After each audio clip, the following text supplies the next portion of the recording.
Alive কথাটা ছোট হলেও এর মানেটা অনেক বড়। প্রত্যেকটা মানুষ প্রতিনিয়ত লড়াই করে চলেছে শুধুমাত্র বেঁচে থাকার জন্য। কিন্তু দুর্ঘটনা কি আর সময়ের অপেক্ষা করে? কিছু দুর্ঘটনা ছোটখাটো হলেও এমন কিছু দুর্ঘটনা অনেক সময় ঘটে যা ভাবলেই আমাদের গায়ে কাঁটা দেয়। আর আজ আমি হাজির হয়েছি এই রকমই উরুগুয়েতে ঘটে যাওয়া সত্য ঘটনা অবলম্বনে 2023 সালে মুক্তিপ্রাপ্ত একটি সার্ভাইভাল মুভির গল্প নিয়ে। মুভিটির নাম সোসাইটি অব দ্য স্নো। আর গল্পটি শুরু করবার আগে হ্যালো বন্ধুরা, আমি Soumyajit and welcome to the story. 1972 সাল। মুভি শুরুতেই আমরা একটি বরফে ঢাকা পর্বতের দৃশ্য দেখতে পাই, যেখানে হয়তো কোনো মানুষের পক্ষে বেঁচে থাকাই সম্ভব নয়। এরপরই দৃশ্য পাল্টে গেলে দেখা যায় উরুগুয়েতে একটি রাগবি ফুটবল ম্যাচ চলছে। আজ যারা খেলছে তারা সকলেই উরুগুয়ে ওল্ড ক্রিশ্চান ফুটবল ক্লাবের মেম্বার। এদের মধ্যে যে দুজনকে খুব ভালো মতো দেখানো হয়েছে তারা হলো রবার্টো আর নান্ডো। আর রবার্টোর একটু ভুলের জন্য তারা এই ম্যাচটা হেরে যায়। এরপর তারা চেঞ্জিং রুমে এসে হাসি ঠাট্টা করতে থাকে। তারা সবাই ঠিক করেছে চিলির সান্তিয়াগোতে খেলতে যাবে, কারণ এরপর থেকে তারা তাদের কাজে ব্যস্ত হয়ে পড়বে এবং আবার কবে যোগাযোগ হবে বা দেখা হবে সেটা নিয়ে সন্দেহ আছে। তারা প্রত্যেকেই হয় তাদের আত্মীয় বা বন্ধু বান্ধবদের নিয়ে সেখানে যাচ্ছে। এই রকমই ওই ক্লাবের একজন মেম্বার পাঞ্চো তার একটি বন্ধুকে নিয়ে যাবে বলে ঠিক করে। তার নাম নুমা। কিন্তু নুমা যেতে রাজি না থাকায় সবাই এক জায়গায় মিট করে এবং তাকে রাজি করানোর চেষ্টা করে। নুমা বাড়ি ফিরে সান্তিয়াগোতে যাবার ম্যাপটি দেখে আর রাজি হয়ে যায়। অবশেষে 13ই অক্টোবর তারা উরুগুয়ের কারাস্কো বিমানবন্দর থেকে ফ্লাইট 571-এ যাবার জন্য প্রস্তুত হয়। মোট 45 জন প্যাসেঞ্জার ওই ফ্লাইটে যাবার জন্য প্রস্তুত হচ্ছিল।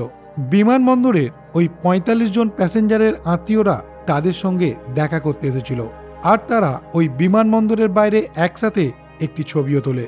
উরুগুয়ে থেকে চিলির দূরত্ব বেশি ছিল না, তবে উরুগুয়ে থেকে চিলি যাবার পথে একটা বিরাট পর্বতমালা পড়ে, আন্দিজ পর্বতমালা। আর এই আন্দিজ পর্বতমালা প্রায় অনেকটা জায়গা জুড়ে ছিল। অসংখ্য বড় বড় পাহাড় দিয়ে তৈরি ছিল এই পর্বতমালা, যা পুরোটাই বরফে ঢাকা। এরপর ফ্লাইটটি যাত্রা শুরু করে। ফ্লাইটটি রাস্তায় অনেকবারই টার্বুলেন্সের মুখোমুখি হয়। টার্বুলেন্সের মানে হলো আকাশে হঠাৎ হঠাৎ প্লেনটি কেঁপে ওঠে। এতে ওই প্লেনের যাত্রীরা ভীষণ ভয় পেয়ে যায়। কিন্তু ওখানে থাকা একটি ছেলে বলে যে এই টার্বুলেন্সটা আর্জেন্টিনার গরম বায়ু এবং আন্দিজ পর্বতমালার ঠান্ডা বায়ু এক জায়গায় এসে ধাক্কা খাওয়ার জন্য এটা হচ্ছে। কিন্তু নুমা কাঁচের বাইরের দিকে তাকিয়ে দেখে গোটা আকাশটাই কুয়াশায় ঘেরা। এই দেখে সে ভীষণ ভয় পেয়ে যায়। এরপর রীতিমতো একটা ভালো টার্বুলেন্স অনুভব করে। তারা সঙ্গে সঙ্গে নিজেদের সিট বেল্ট বেঁধে নেয়। সামনেই ছিল কুয়াশা এবং সাদা মেঘ ভর্তি, আর সাথে সাথেই বরফের ঝড়ও শুরু হয়েছিল, যার ফলে পাইলট কিছুই দেখতে পাচ্ছিল না। আর এরপর সামনে একটা বড় পাহাড়ে গিয়ে প্লেনটি ধাক্কা মেরে দু টুকরো হয়ে যায়। প্লেনটি টুকরো হয়ে যাওয়ার সাথে সাথেই পিছনের টুকরোর সাথে কিছু মানুষ ছিটকে চলে যায়। সামনের টুকরোটা সামনের দিকে সিটে বসে থাকা মানুষগুলো ভীষণ আঘাত পেয়ে মারা যায়, আর কিছুজন ভীষণভাবে আহত হয়। আহত মানুষগুলো প্রচন্ড যন্ত্রণায় ও কষ্টে খুব জোরে জোরে চিৎকার করতে থাকে। তার মধ্যে কিছুজন বেঁচে যায়। তারা বাইরে বেরিয়ে পাইলটের কাছে এসে রেডিওর সাহায্যে খবর পাঠানোর চেষ্টা করে, কিন্তু রেডিওর ব্যাটারি ছিল সেই পিছনের খণ্ডটিতে, যে ভাঙা অংশটা তাদের থেকে অনেক দূরে ছিল। প্লেনের পাইলটের অবস্থাও ভালো ছিল না, আর কিছুক্ষণের মধ্যেই হয়তো মারা যাবে। প্লেনের ভেতরের চেঁচামেচিতে তারা সবাই ভেতরে গেলেও নুমা পাইলটের মুখের সামনে কানটা ধরতেই সে বলে, ভগবান তোমাদের ভালো রাখুক। এরপর পাইলট সেখানেই মারা যায়। এরপর দেখতে দেখতে রাত্রি হয়ে যায়, আর ভীষণ রকম ঠান্ডায় প্রায় সবাই জমে যায়।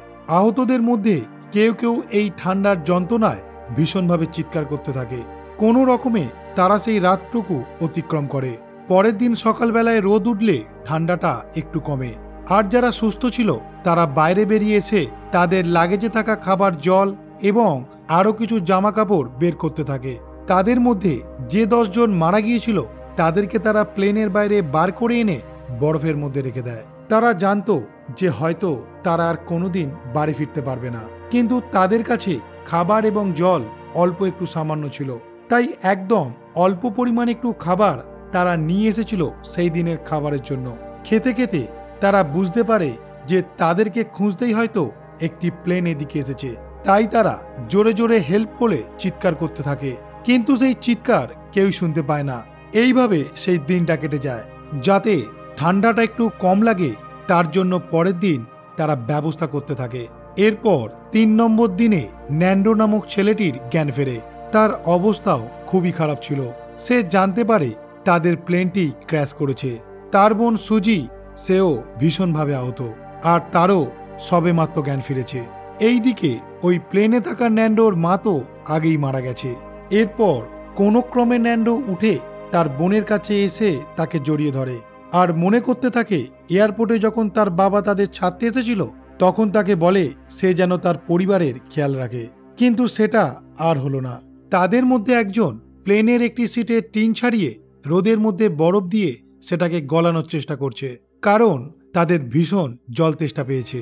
এরপর তারা নিজেদের ব্যাগ এবং সুটকেস দিয়ে একটা চিহ্ন তৈরি করার চেষ্টা করে, যাতে কোনো প্লেন তাদের খুঁজতে এলে যেন সহজেই খুঁজে পায়। এরপর তারা একটা হেলিকপ্টার দেখতে পেয়ে আবারও জোরে জোরে চিৎকার করতে থাকে আর কাঁচের রিফ্লেকশন করে তাদেরকে বোঝানোর চেষ্টা করে যে তারা সেখানে আছে।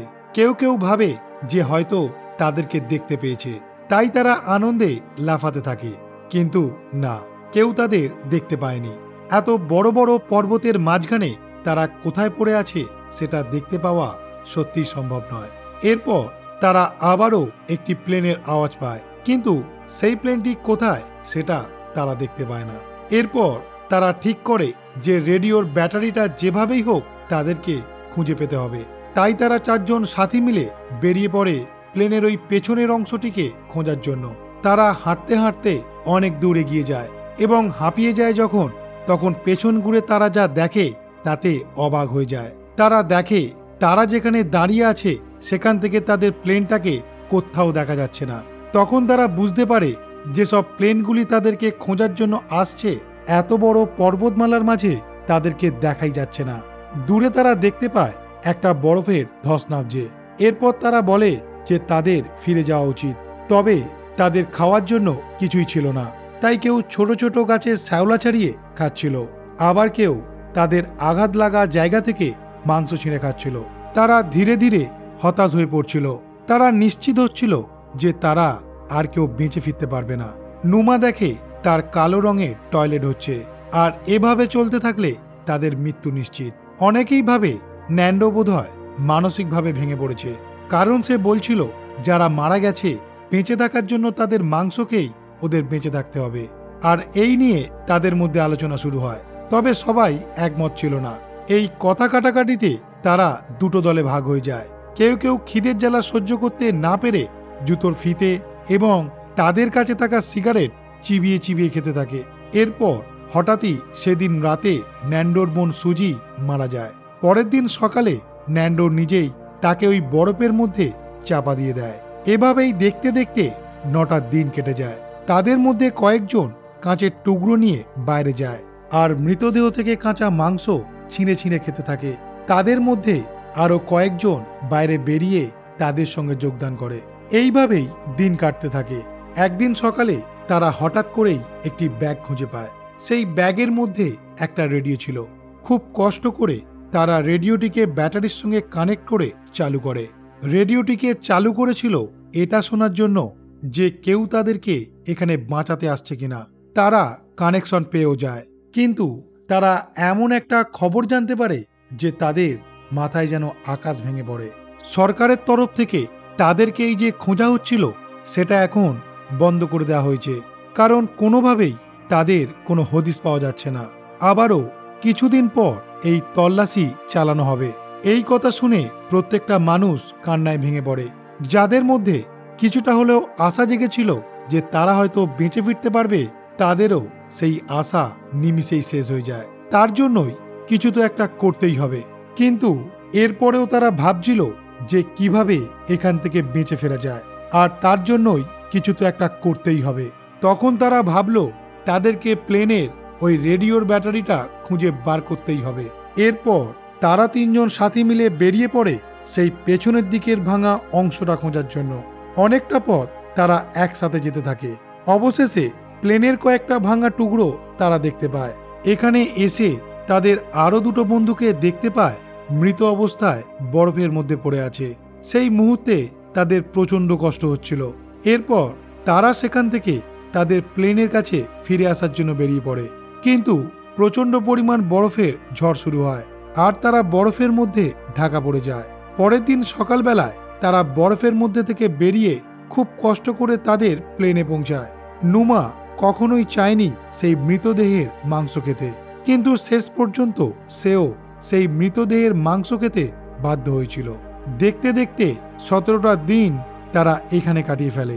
একদিন সকালবেলায় তারা খোশ মেজাজে সকলে মিলে গল্প এবং হাসি ঠাট্টা করছিল। ঠিক সেই সময় হঠাৎই বরফের একটা ঝড় এসে পড়ে তাদের প্লেনের ওপর। প্লেন শুদ্ধ সব যাত্রীরা বরফের মধ্যে চাপা পড়ে যায়। অত বরফের মধ্যে তাদের নিঃশ্বাস নিতেও ভীষণ কষ্ট হচ্ছিল। সেই প্লেনের মধ্যেই একজন স্বামী এবং স্ত্রী দুজনে ট্রাভেল করছিল, কিন্তু এই বরফের মধ্যে আটকে পড়ে স্ত্রীটি মারা যায়। এক এক করে সবাই নিজেদের প্রাণ বাঁচানোর চেষ্টায় পাগল হয়ে ওঠে। বরফের নিচে চাপা পড়ে আরো 8 জন মারা যায়। 3 দিন পর নুমা অনেক চেষ্টা করে বরফ সরিয়ে বাইরে বেরোনোর চেষ্টা করে। 4 দিনের মাথায় অনেক চেষ্টার পরে তারা সূর্যের মুখ দেখতে পায় আর ভীষণ আনন্দ পায়। এরপর তারা বরফ খোঁড়াখুঁড়ি করে সেই প্লেনটাকে বরফের বাইরে আনার চেষ্টা করে। এইভাবে দেখতে দেখতে 34টা দিন কেটে যায়। এরপর তারা ঠিক করে যে পিছনের ভেঙে যাওয়া অংশটা খুঁজতে এবার তাদের যতদূর যেতে হয় তারা যাবে। পরের দিন সকালে তারা আরো অনেক গরম জামা কাপড় পরে যাওয়ার জন্য রেডি হয়ে যায়। এরপর তারা 4 জন সাথী মিলে বেরিয়ে পড়ে সেই ভাঙা অংশটাকে খোঁজার জন্য, কিন্তু নোমা দেখে যে সে আর হাঁটতে পারছে না। পায়ে কাঁচ ফুটে যাওয়ার জন্য পায়ের ইনফেকশন হয়ে গেছে। নোমা সেখান থেকে একা হেঁটে হেঁটে আবার তাদের প্লেনে ফিরে আসে, কিন্তু যতক্ষণে সে ফিরে আসে ততক্ষণে তার অবস্থা অনেকটাই খারাপ হয়ে গেছে। এরপর 2 দিন ধরে আরো 2 জন মারা যায়। যারা 3 জন ভাঙা অংশটাকে খুঁজতে গিয়েছিল তারা অনেক কষ্টে সেই ভাঙা অংশটা খুঁজে পায় এবং সেখান থেকে সেই ব্যাটারি খোঁজার চেষ্টা করে। ব্যাটারি তো তারা খুঁজে পেয়ে যায়, কিন্তু ব্যাটারিটাকে বয়ে আনা তাদের পক্ষে সম্ভব ছিল না। তাই তারা ঠিক করেছিল রেডিওটাকেই তারা ব্যাটারির কাছে নিয়ে আসবে।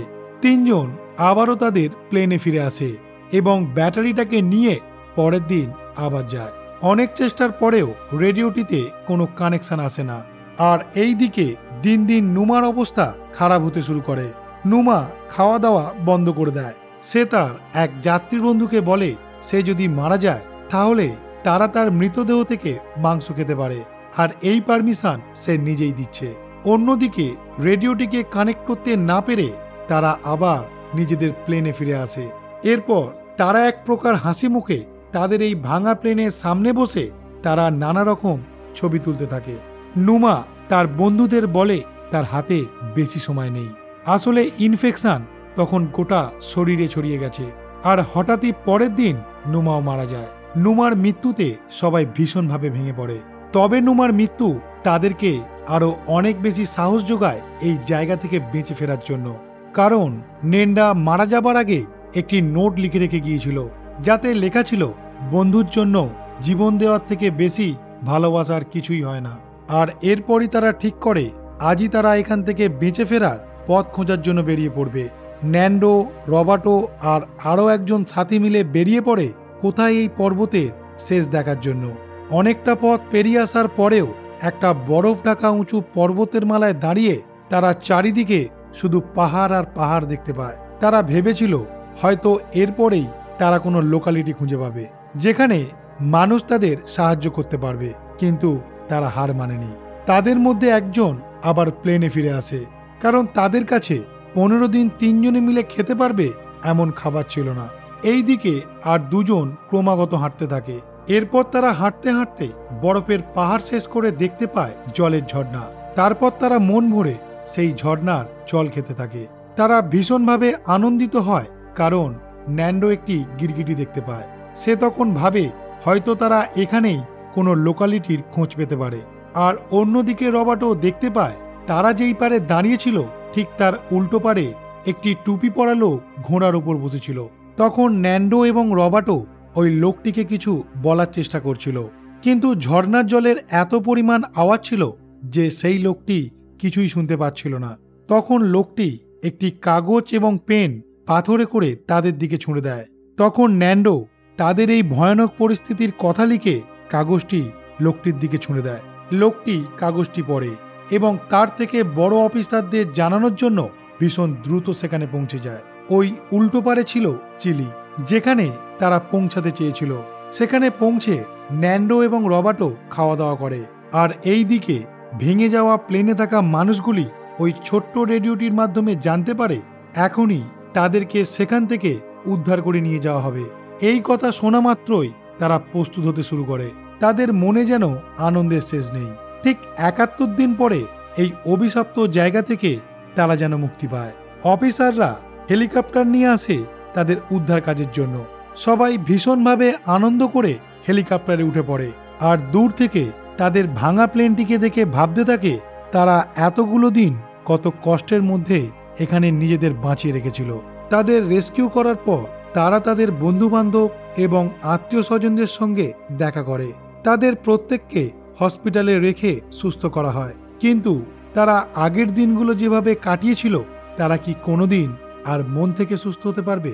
এতগুলো দিন তারা ওই বরফে ঢাকা পর্বত থেকে লড়াই করে বেঁচে ফিরে আসতে পারার জন্য দেশের প্রত্যেকটা মানুষ তাদেরকে হিরো বলে মনে করছে। হ্যাঁ, তারা সত্যিই হয়তো হিরো, কারণ তারা জীবিত। কিন্তু যারা মারা গেল কিছুদিন পর মানুষ ধীরে ধীরে তাদের কথা ভুলে যাবে। আর এভাবেই এই সার্ভাইভাল সত্য ঘটনা অবলম্বনে সোসাইটি অব দ্য স্নো মুভিটি এখানেই শেষ হয়।